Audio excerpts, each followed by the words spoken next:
Sir क्योंकि ये बात हो रही है और आप भी यहाँ हैं, तो हमने सोचा इनके एक और चहीते टीचर को बुला लिया जाए।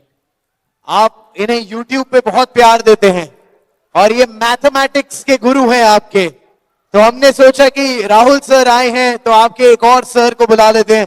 प्लीज वेलकम अभिनय Sharma. Come on everyone for अभिनय सर। नमस्कार। Thank you Rahul ji. आज लीडर ऑफ अपोजिशन और हम जैसे शिक्षकों को अगर पेपर लीक पे ऐसे इवेंट करने पड़ रहे हैं तो आप सोचिए पेपर लीक कितना बड़ा उद्योग है।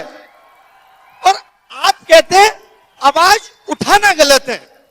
आज मैंने बहुत हिम्मत की, जब मैं यहाँ आ रहा था तो तमाम टीचरों ने मुझे कहा कि आप लीडर ऑफ अपोजिशन के साथ देखेंगे। ये कैसा डर है? मैं इस डर को भी तोड़ने आया हूं कि हम सब मिलकर के अगर देश हित की बात होगी, पेपर लीक की बात होगी, तो हम ये आवाज उठाएंगे।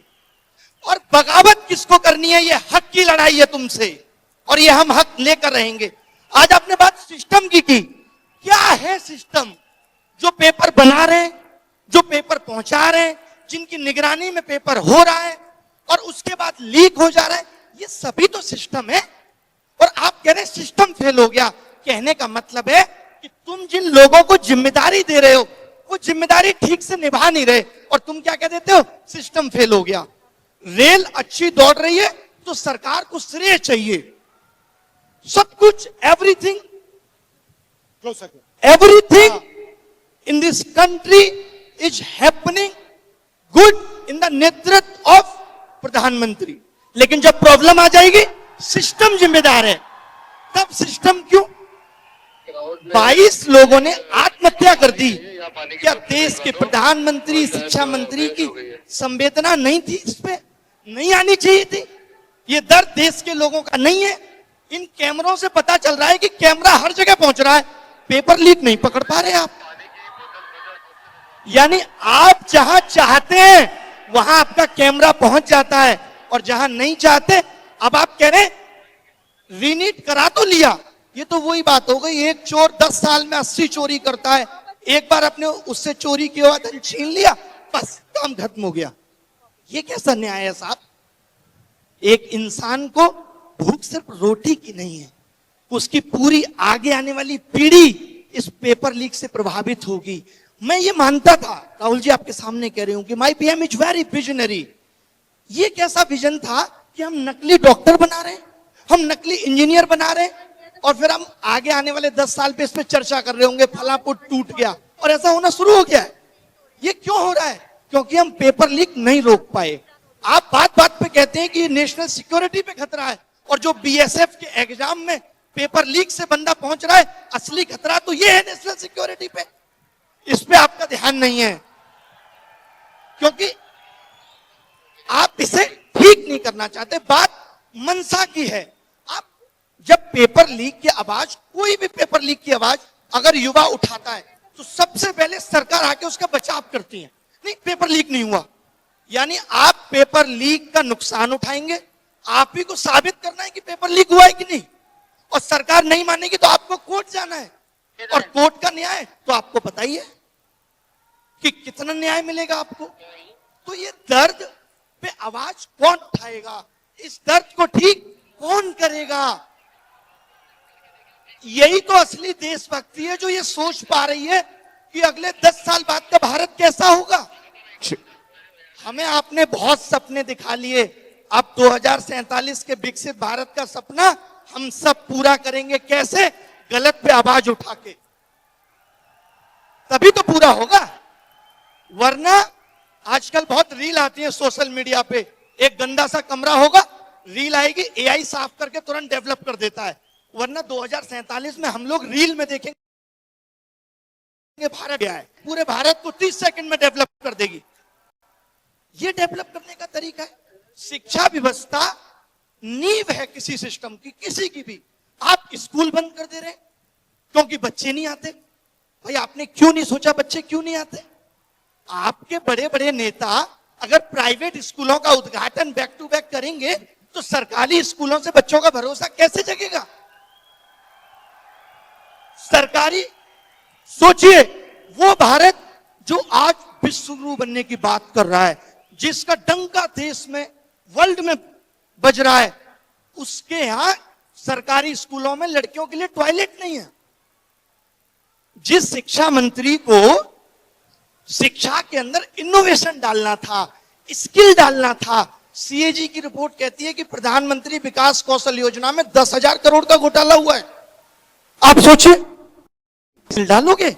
न्यू एजुकेशन पॉलिसी लाए आप, ठंडे बस्ते में पड़ी है, कितनी इंप्लीमेंट कर ली? आपको तो फुर्सत ही नहीं है कि कभी आप बता सकें कि इंप्लीमेंट हुई कितनी है। आपने कहा हम कॉमन एंट्रेंस टेस्ट लाएंगे। मैं कुछ एक आंकड़े राहुल जी आपके सामने बताना चाहता हूं।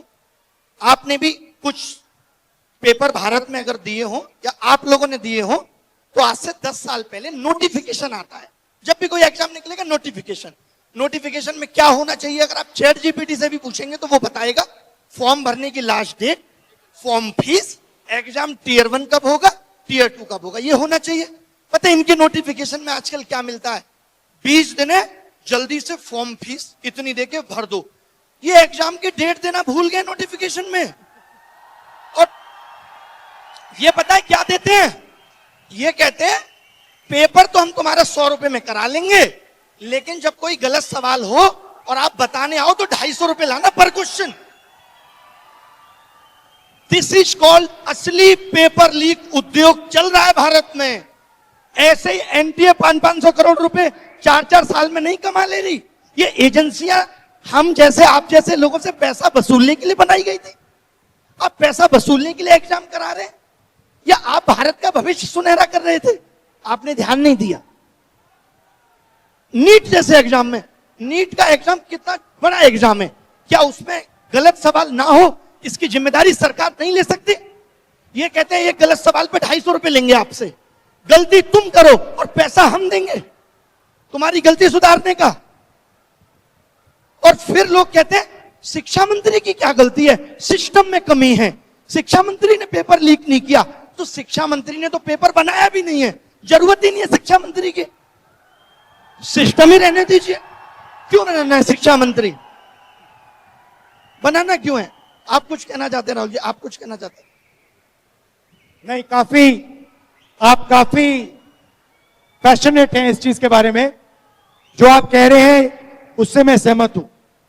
मैं कोचिंग बंद कर चुका हूं, 6 साल हो गए मुझे केवल और केवल इस पेपर लीक उद्योग, एजुकेशन सिस्टम और एग्जाम सिस्टम को सुधारना है।